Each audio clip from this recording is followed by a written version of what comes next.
Hello, friends of ICRS and Cartilage friends. Welcome again. The interview series, Visionaries of Cartilage Regeneration, is going great.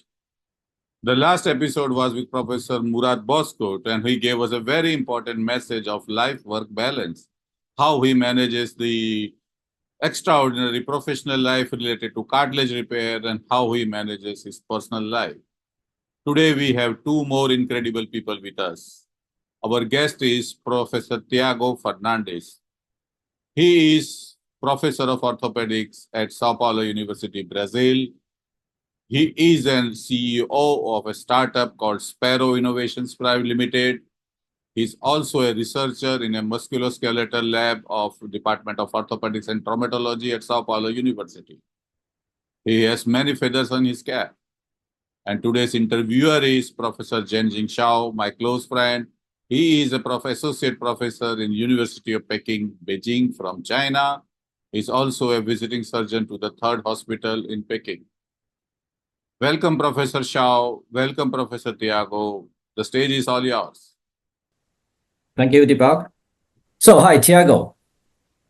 It's very nice to having you in this interview series. So, please introduce yourself to everyone. Who are you? Where are you from? What's your position? And let the world know you first. Okay, again, Shao, that's a pleasure for me to be here with you. We met each other since 2019 in a traveling fellowship. So it's an honor for me to participate and have you as my interviewer. And I am Thiago Fernandez. So as Dr. Deepak said, I work in University of São Paulo. I am a knee surgeon and also a sports medicine physician, as here we are in the country of soccer, of football. So we have a lot of these problems. And I am also advisor of the scientific program. So I have my PhD students, master degree students. I made all my career and my graduation at University of São Paulo. Also the residence program. And nowadays I work in university and also in the hospital Sírio-Libanês. It's a private hospital here in São Paulo. And I have some things that I like to do that's related to entrepreneurship and innovation that we can talk a little more during the interview. Thank you, Shao. Thank you, Tiago. Thank you for you to remind me, the traveling fellowship in 2019, which is an amazing experience to me also. So almost all the doctors I know in Brazil are from São Paulo Hospital. Could you tell us a little about your hospital? Oh, yes, of course. This is a hospital. We have now 70 years old hospital. We have 11 operating rooms. And we are divided in several groups. Here I am from the sports medicine group, but also we have spine group, we have a knee and ankle group, we have a knee group, elbow group. So this is a very well structured department of orthopedics that is inside Hospital das Clínicas from University of São Paulo Medical School. Which is, I think, will be the best, especially for the orthopedics and the sports medicine department, right? In Brazil. Yes, for sure. One of the best in Brazil. Yes, thank you. So currently, what projects are you working on? Anything special? Okay, yes, there is a special project that we are developing with some investments that I like it very, very much. That's related with artificial intelligence. So we have some data from genetics, also from clinical outcomes and from imaging.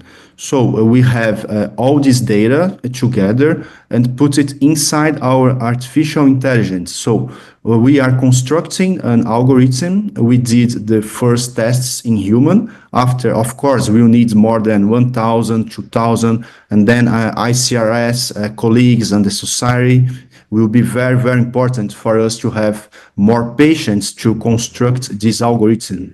And our objective on this algorithm is to help us for the decision making. So our objective is having some support for our decision, which is the best treatment. Are we going to do visco supplementation, or are we going to do some surgeries? Do we need arthroplasty? So this is the main objective of this project, Shao. Fantastic. I also think the AI, artificial intelligence, will be the future also in medicine. So did you does this project already used in clinic?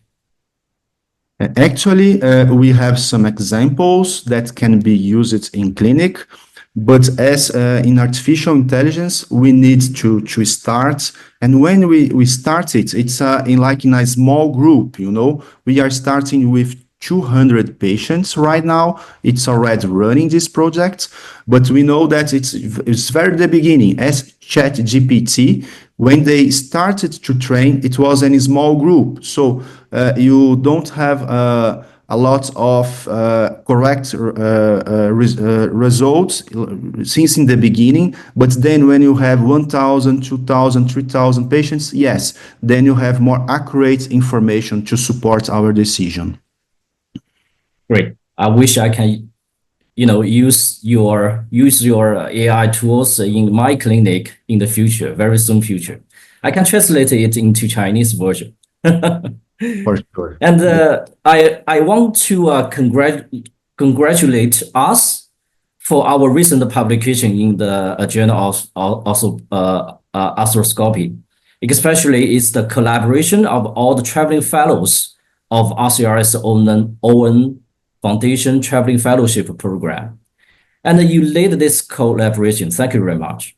Since we both took part in the 2019 ICRS ON Traveling Fellowship Program, which is amazing, by the way, did this Traveling Fellowship Program help you a lot in your career? How did it affect you in the following research? Yes, thank you very much to remember that, Shao. Yeah, as you said, it was a program that we did with ON Foundation and ICRS, that we traveled for North America, to Canada, United States, Boston, New York. And it was fantastic for the knowledge that we could share, correct, and observe, but also because of the friends, because it's a kind of a small community now, because we like it too much when we go for the congresses, for the conferences. So this is one kind of activity that I really stimulate young physicians, young doctors, young orthopedics to do. And a product of this fellowship, we made a publication in arthroscopy related to orthobiologics. So it should be something that's publication was to finish the program with with a regard, something that we could do as a group, as a collaboration with China, Germany, Ukraine, Brazil, Switzerland. It was a fantastic collaboration, actually. Yes, it's amazing experience. This program helps me a lot also. So next question will be a little bit tough. So what do you think will be the future for cartilage repair or regeneration? Do you think we will eventually find a way to cure the cartilage injury or osteoarthritis? And what will it be? Well, it's really a very tough question. It's we should say $1 million or $1 billion questions right now, correct, Shao?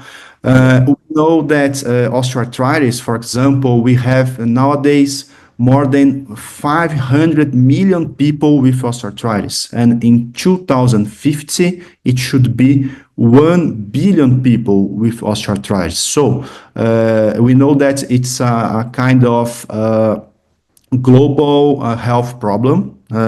All the countries, all governments are working for that. Of course, we have the elderly, we could say the silver tsunami of our population. So we need to find some solutions for this very limited problem about weight bearing, pain that people suffer. So we have to recover function of these people. And to be honest with you, we are making our best efforts to that.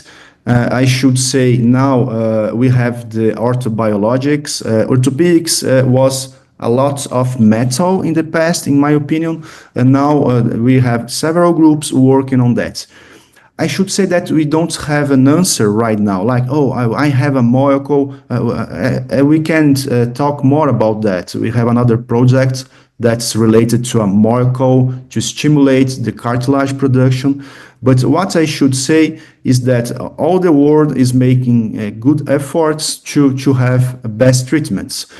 Nowadays, what I could do is that we have to start with the beginning. We need strengthening, we need physical therapy, and then when we don't have good results, we try orthobiologics and go for surgeries and do the best for our patients. Okay, so let's work together to cure this tough disease. Sure. So since you are such an outstanding scientist in cartilage, you must have very good mentors. Could you tell us about him or her? Yes, for sure. Of course, I have to thank first my mentors here in Brazil. Professor Arnaldo Hernandes from the University of São Paulo was the first mentor to believe on me. I have to congratulate him. And also, I have a very good experience in Osaka, Japan, with Dr. Norimasa Nakamura.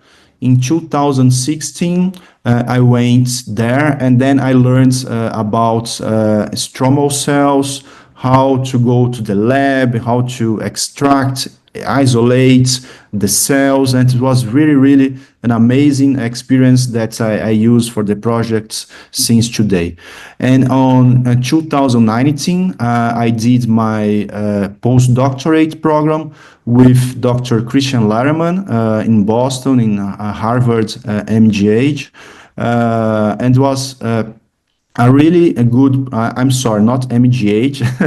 It was in Bremen and Women Hospital. MGH, I did a fellowship with Dr. Guan Li about bioengineering. I made a mistake, sorry about that.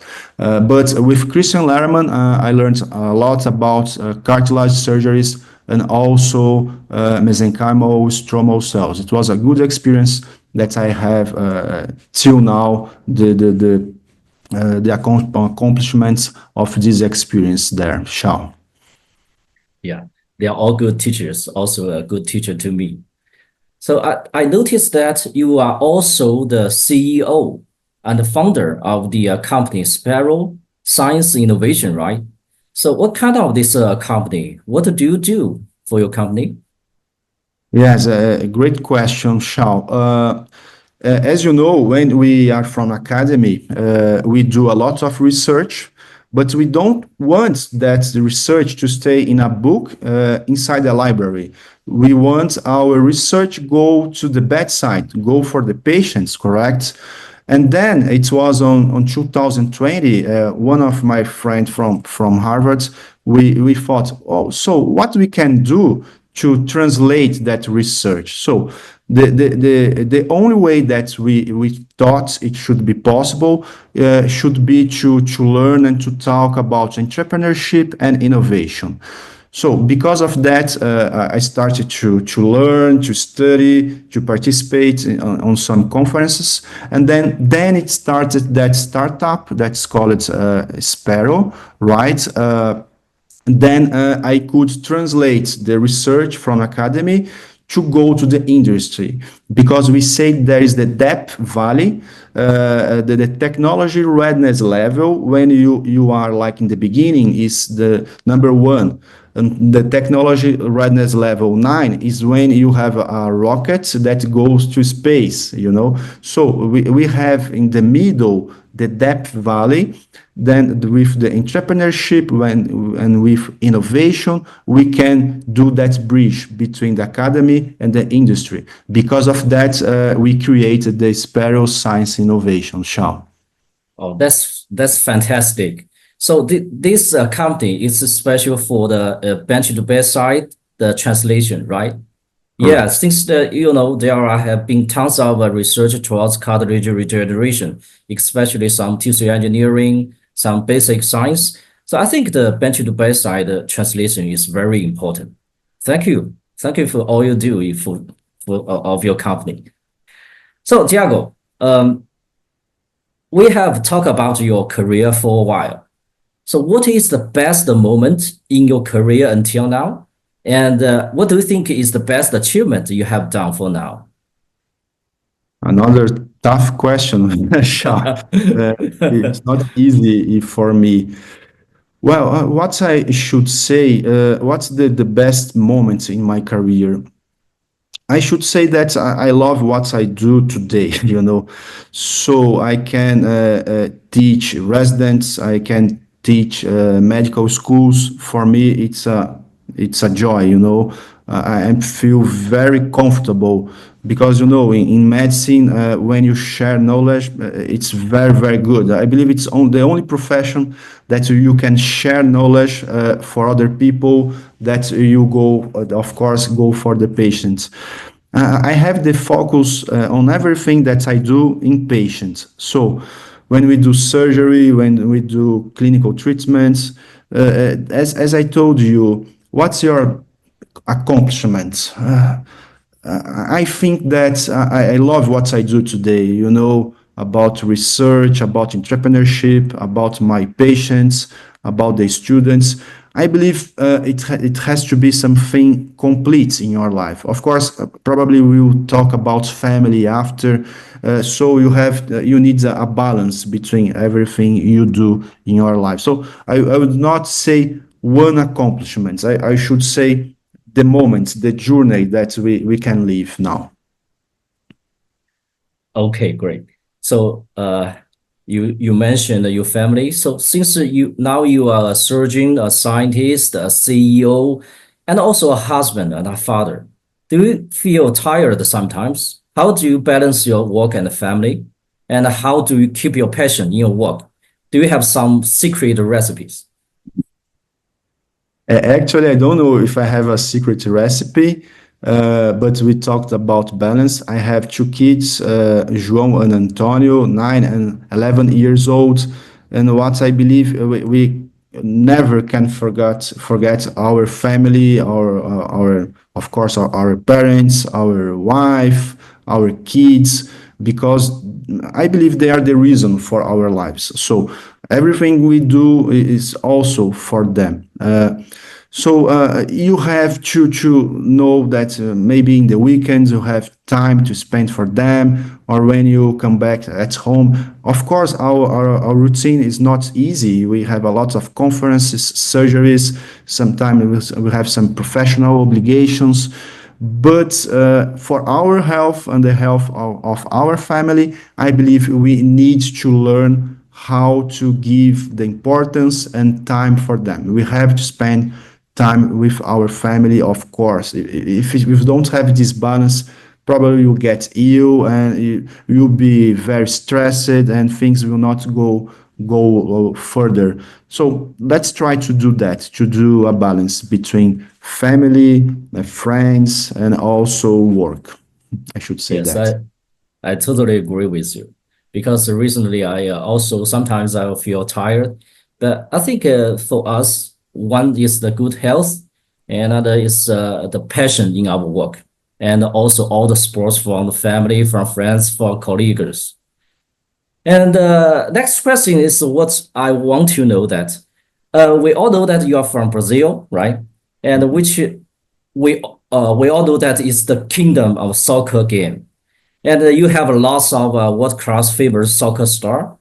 And I think almost everyone in Brazil loves soccer game and play soccer every day.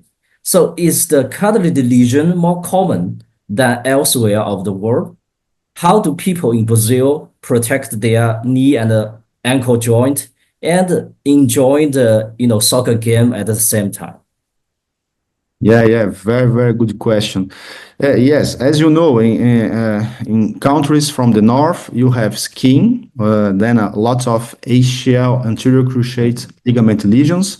But in the south countries, we have a lot of soccer or football. So we had recently Neymar, for example, he's this kind of star. And he did, there is 1 year that he's doing the rehabilitation program for his ACL. And we know that we have more than 40% of cartilage lesions associated. And after you have the cartilage lesion, it can goes for osteoarthritis. So after some years. So I should say that the first thing that we have to think about is about prevention. We know that there are a lot of programs nowadays that you can do like 15 minutes before each game or each training program, so you can try not to get hurt. But then when you have a torn ACL or a cartilage lesion, of course you have to treat. Let's remember, not for ACL and in sports that you need pivots, but we always try to start with stretching, physical therapy, thinking now about cartilage lesions. When you don't have good results, okay, then you go for the next level. Oh, what kind of injection I could do? Maybe some viscous supplements, hyaluronic acid. Oh, hyaluronic acid does not work as we should expect. Then we start thinking about orthobiologics, about surgery. We cannot forget that we need a stable knee. We need to correct meniscus lesions as well. If possible, to suture the meniscal lesion. And also we have to think about the alignments of the lower limb. So we have some, we can say we have some options of orthobiologics, but we cannot forget what we learned about orthopedics, that we cannot forget to correct as well. So I should say that it should be our protocol for rehabilitation or for treatments, thinking about sports medicine here in Brazil. I think it's quite similar in the rest of the world, quite similar what we also do in China, Shao. Okay, thank you. I think especially for the professional athletes, our protocol is less is more, right? So the first one is the prevention. The second important is the return to sports after surgery. Okay, last question. So could you give some advices to young doctors and scientists for their career? What are the most important things do you think for them to do during the early stage of their career? Yeah, fantastic question, Shao. Yes, the first thing I believe is that passion. That's, as you said, we need to have for our patients. So if we don't have a solution, we have to think about a solution. We don't have to be comfortable with what we have today. If our patient is suffering, let's try something that we can do the research, go to the top of the knowledge and go further. I believe we need people like that. And what I should say for the next generation, for example, is to do it's everything with passion.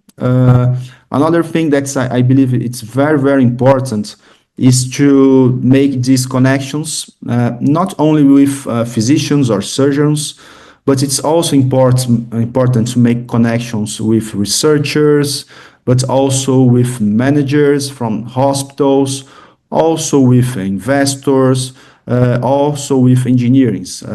For us to make the health of the patients better, we have to make broad, we have to try to connect with people with different skills. So together we can think new solutions to go for the bedside. So this should be my main collaboration and suggestion for the young generation. Shao.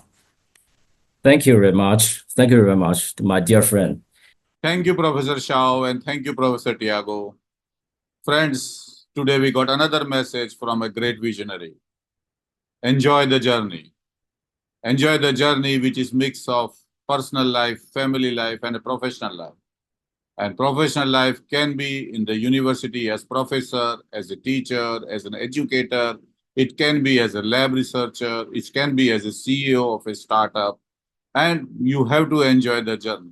Another message which Professor Tiago gave us was that we should do our best to convert from lab side to bedside.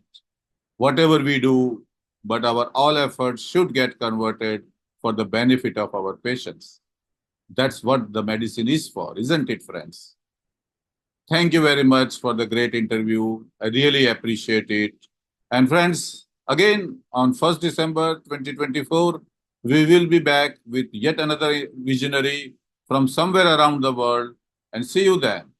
Till then, enjoy the journey, as Tiago said. Bye-bye.